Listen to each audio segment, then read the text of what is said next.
2024 সালের অম্বুবাচী মহাযোগের সময়সূচি কেন মা কামাখ্যা 51 শক্তিপীঠের অন্যতম শ্রেষ্ঠ। শাস্ত্র অনুযায়ী উৎপত্তির কাহিনী ও তন্ত্র সাধনার রহস্য। 2026 সালের অম্বুবাচী মহাযোগের সময়সূচি ও প্রচলিত প্রকাশিত সূচি অনুযায়ী ওই ভারতের এমন একটি মন্দির আছে যেখানে দেবীর মূর্তি নেই, আছে একটি প্রাকৃতিক শিলাখণ্ড ও অনবরত প্রবাহিত পবিত্র ঝরনা। বছরে একবার সেই মন্দির টানা কয়েকদিনের জন্য বন্ধ হয়ে যায়। লক্ষ লক্ষ সাধক, তান্ত্রিক ও ভক্ত সেই সময়ের অপেক্ষায় থাকেন। অনেকেই একে বলেন পূর্ব ভারতের মহাকুম্ভ। কেন এই স্থান 51 শক্তিপীঠের মধ্যে এত বিখ্যাত? কেন এখানে দেবীকে সৃষ্টিশক্তির প্রতীক হিসেবে পূজা করা হয়? আর কি সেই অলৌকিক রহস্য যা শতাব্দীর পর শতাব্দী ধরে মানুষকে টেনে আনে নীলাচল পাহাড়ে? আজকের এই বিশেষ পর্বে আমরা জানব মা কামাখ্যার মাহাত্ম্য, পুরাণের কথা, অম্বুবাচী মহাযোগের রহস্য এবং এমন কিছু প্রচলিত কাহিনী যা অনেকেই জানেন না। প্রথমে আলোচনা করি মা কামাখ্যার আবির্ভাব সম্পর্কে। হিন্দু পুরাণে বর্ণিত আছে মা যা দক্ষের যজ্ঞে অপমানিত হয়ে দেবী সতী জুনাগ্নিতে দেহত্যাগ করেন। শোকে দিহুভল মহাদেব তখন সতীর দেহ কাঁধে নিয়ে তাণ্ডব শুরু করলে বিশ্বস্থিতি বিপন্ন হয়। তখন ভগবান বিষ্ণু তাঁর সুদর্শন চক্র দিয়ে সতীর দেহখণ্ড বিচ্ছিন্ন করেন। প্রচলিত বিশ্বাস অনুযায়ী দেবীর জমি এই নীলাচল পর্বতে পতিত হয়েছিল। সেই কারণেই এই স্থানকে শক্তির, সৃষ্টির এবং মাতৃত্বের মহাতীর্থ হিসেবে মানা হয় এবং এটি 51 শক্তিপীঠের অন্যতম হিসেবে শ্রদ্ধেয়। কেন মা কামাখ্যা এত বিশেষ? অনেক শক্তিপীঠে দেবীর মূর্তি পূজিত হলেও কামাখ্যায় গর্ভগৃহে পূজিত হয় একটি প্রাকৃতিক শিলাখণ্ড, যা সর্বদা সিক্ত থাকে একটি স্বাভাবিক জলধারায়। ভক্তদের কাছে এটি সৃষ্টিশক্তি, উর্বরতা এবং প্রকৃতির চিরন্তন নবায়নের প্রতীক। এই বৈশিষ্ট্যই কামাখ্যাকে অন্য অনেক শক্তিপীঠ থেকে আলাদা মর্যাদা দিয়েছে। অম্বুবাচী মহাযোগের রহস্য। প্রচলিত বিশ্বাস অনুযায়ী বছরে একবার দেবী কামাখ্যাতুকাল অতিক্রম করেন। সেই সময় গর্ভগৃহ কয়েকদিনের জন্য বন্ধ রাখা হয় এবং পরে বিশেষ আচার শেষে পুনরায় দর্শনের জন্য খুলে দেওয়া হয়। এই উৎসবকে অম্বুবাচী মহাযোগ বা অম্বুবাচী মেলা বলা হয়। এই সময় বহু সাধক ও তান্ত্রিক নীলাচলে সমবেত হন এবং গভীর সাধনায় নিত্য থাকেন। কিছু অজানা ও অলৌকিক প্রচলিত বিশ্বাস অনুযায়ী অনেকের বিশ্বাস অম্বুবাচীর সময় দেবীর সৃষ্টিশক্তি বিশেষভাবে জাগ্রত থাকে এবং সেই কারণে এই সময় সাধনা অত্যন্ত ফলপ্রসূ বলে ধরা হয়। প্রচলিত কাহিনীতে বলা হয় বহু সিদ্ধ পুরুষ ও তান্ত্রিক গোপনে এই সময় নীলাচলে সাধনা করতেন এবং এখনও করেন বলে অনেকে বিশ্বাস করেন। ভক্তদের মধ্যে এমন বিশ্বাসও আছে যে আন্তরিক ভক্তি নিয়ে প্রার্থনা করলে মা কামাখ্যা মনোবাঞ্ছা পূরণ করেন। এটি আস্থার বিষয়, বৈজ্ঞানিকভাবে যাচাই করা দাবি নয়। এই বিশ্বাস এখনও মানুষের মধ্যে আছে।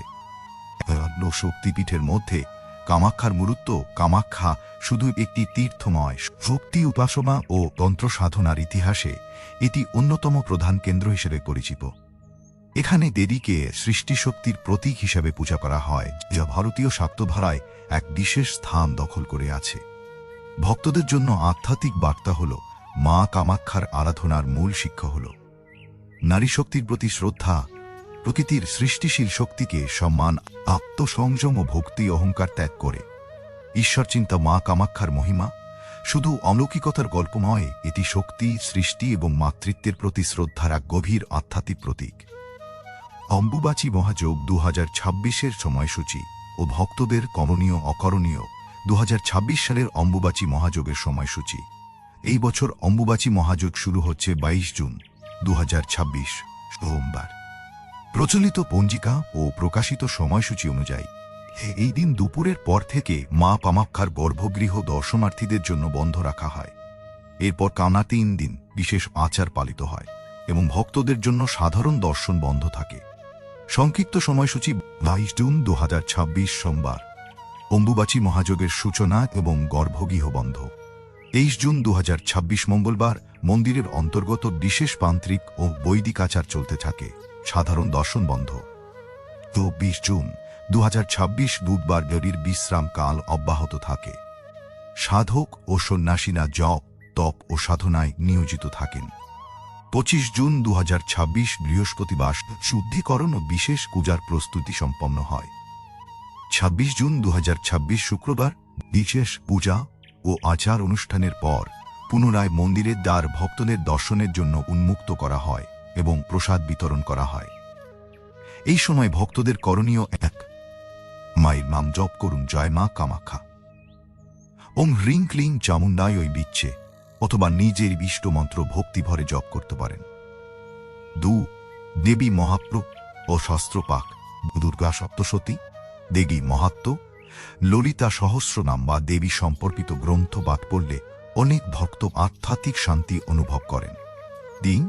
সৎকর্ম ও দান, সামর্থ্য অনুযায়ী দরিদ্র মানুষকে অন্নদান, বস্ত্রদান বা অন্য কোনো সেবামূলক কাজ করা শুভ বলে মনে করা হয়। 4. আত্মসংযম পালন, অহংকার, ক্রোধ, হিংসা ও কটু বাক্য পরিহার করে শান্ত ও ভক্তিময় জীবনযাপন করার চেষ্টা করুন। 5. ধ্যান ও প্রার্থনা, মায়ের চরণে নিজের ও পরিবারের কল্যাণ, সুস্বাস্থ্য এবং শুভবুদ্ধির জন্য আন্তরিক প্রার্থনা করুন। এই সময়ে কি কি না করাই উত্তনাক? অশান্তি ও বিবাদে জড়াদের না, পারিবারিক বা সামাজিক ঝগড়া-বিবাদ থেকে দূরে থাকার চেষ্টা করুন। 2. কাউকে অপমান করলেন না, বিশেষ করে নারী, প্রবীণ ও অতিথিকে অসম্মান না করার শিক্ষা শাস্ত্রে গুরুত্বের সঙ্গে উল্লেখ করা হয়েছে। 3. মদ্যপান ও নেশা জাতীয় দ্রব্য থেকে বিরত থাকুন। ধর্মীয় আচার পালনের সময় শুচিতা ও সংযম বজায় রাখাই শ্রেয়। 4. অসত্য ও প্রতারণা এড়িয়ে চলুন। অম্বুবাচী মহাযজ্ঞ বহু মানুষের বহিরাস্থার বিষয়, তাই সকলের বিশ্বাসকে সম্মান করা উচিত। একটি গুরুত্বপূর্ণ কথা, মা কামাখ্যা শক্তি সৃষ্টি ও মাতৃত্বের প্রতীক। অম্বুবাচী মহাযজ্ঞের মূল শিক্ষা হল প্রকৃতির সৃষ্টি শক্তিকে শ্রদ্ধা করা, আত্মসংযম পালন করা এবং ভক্তিভরে ঈশ্বরের শরণ নেওয়া। ভক্তদের বিশ্বাস, আন্তরিক হৃদয়ে মায়ের আরাধনা করলে তিনি সন্তানের মঙ্গল কামনা করেন এবং জীবনের পথে আশীর্বাদ বর্ষণ করেন। জয় মা কামাখ্যা। যদি আপনি মা কামাখ্যার ভক্ত হন তাহলে কমেন্টে লিখুন জয় মা কামাখ্যা।